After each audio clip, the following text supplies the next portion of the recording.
sebelum kita mulai tutorialnya, alangkah baiknya yang belum subscribe dulu ya guys. Assalamualaikum warahmatullahi wabarakatuh. Halo semuanya, kembali lagi ke channel aku. Pada kesempatan ini kita akan membahas tentang kompetensi Pranata Komputer tentang audit TI.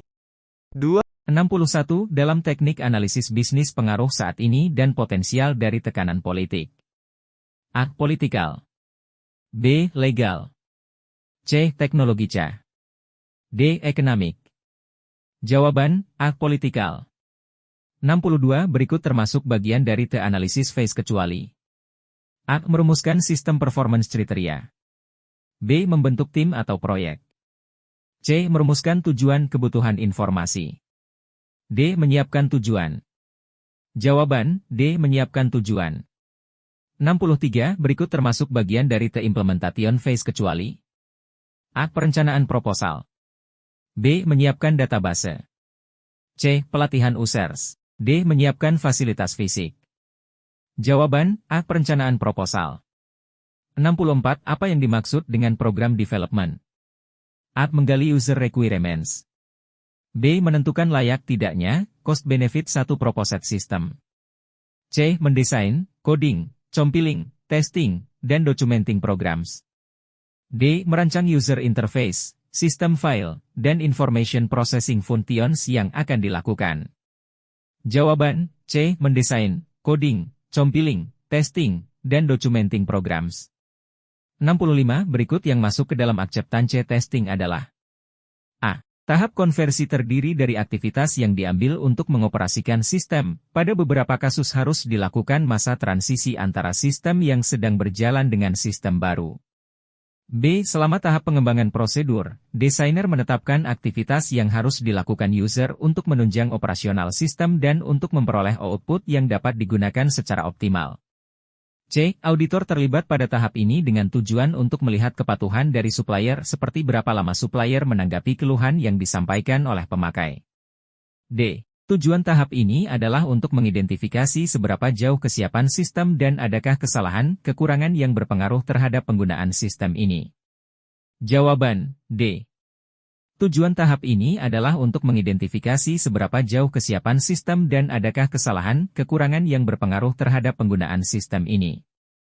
66 dalam melibatkan perencanaan proses pengembangan persyaratan, menentukan persyaratan mana yang merupakan prioritas tertinggi untuk implementasi, dan mengelola perubahan.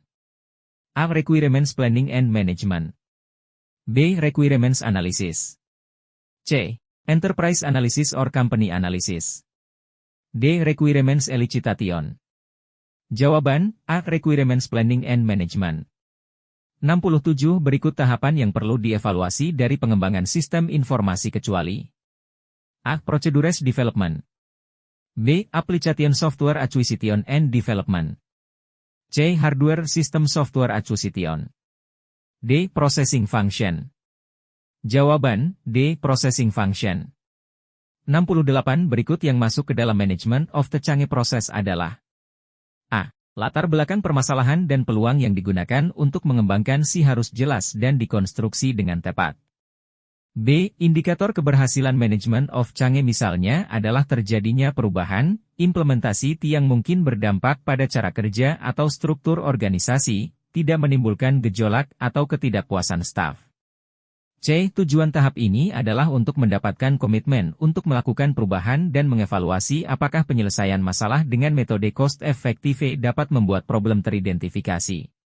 D. Sistem baru yang diusulkan lazimnya menggantikan sistem yang sudah ada, suatu sistem yang masih manual, atau sistem berbasis komputer yang perlu diperbaharui.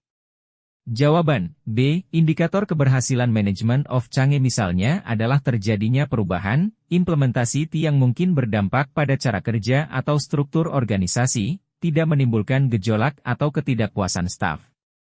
69 berikut termasuk bagian dari The Use Phase adalah A. Pelatihan users. B. Evaluasi atau pemeriksaan. C. Menyiapkan database. D. Menyiapkan fasilitas fisik. Jawaban, B. Evaluasi atau pemeriksaan. 70 berikut yang termasuk peranan auditor dalam SDLC kecuali Resiko tersebut dapat dihindari bila sistem informasinya didesain dengan prosedur dan dokumentasi yang baik. B. Sistem mungkin saja memberi peluang adanya kesalahan penyalahgunaan, atau fraud, maupun menyebabkan temporary atau permanent business interruption. C. Jadwal dapat diatur dengan tenggat waktu untuk masing-masing tahap pengembangan sistem. D. Suatu sistem aplikasi seringkali dibangun tanpa prosedur yang baik dan tanpa dokumentasi memadai, sehingga dapat menimbulkan masalah bagi semua pihak terkait, termasuk para pengguna maupun auditor. Jawaban, C. Jadwal dapat diatur dengan tenggat waktu untuk masing-masing tahap pengembangan sistem.